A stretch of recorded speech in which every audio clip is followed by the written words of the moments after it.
This woman named Debbie Flores Navarez was a vibrant, passionate person who loved to dance. She had even left her career in finance to pursue her dream of becoming a dancer in Las Vegas. She was a showgirl and she performed in a topless show called Fantasy at the Luxor. She was also working on a special performance with the singer Cisco, which was supposed to be her big break in her dancing career. She was really dedicated to her craft, and people who knew her said she had a lot of passion. But then she went missing in December of 2010, and it was very out of character for her. Her family and friends were incredibly worried because she wouldn't just disappear like that. She was last seen on December 12th leaving the Onyx apartment condos in Las Vegas. The police got involved and issued a critical missing persons alert. They started looking into her last known movements.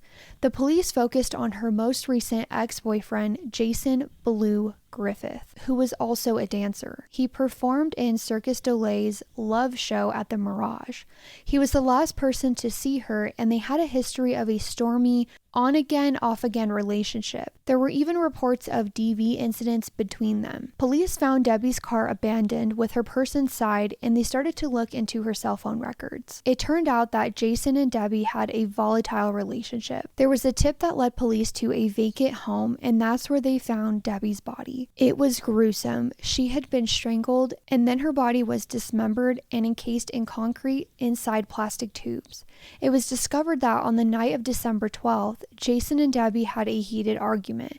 During the argument, Jason killed her, and then with the help of his roommate, Louis Colombo, they tried to get rid of her body. Colombo eventually agreed to testify against Jason in exchange for not being charged. So, Jason Blue Griffith was arrested and charged with murder. The trial happened a few years later, where his defense tried to paint Debbie as the aggressor, citing her history of volatile relationships and restraining orders against her. However, the evidence against him was overwhelming. Ultimately, he was convicted of second-degree murder and got a sentence of 10 years to life in prison. It was a terrible and tragic case, and Debbie's life was cut short at only 31 years old. She was a talented and passionate dancer who had her whole life ahead of her.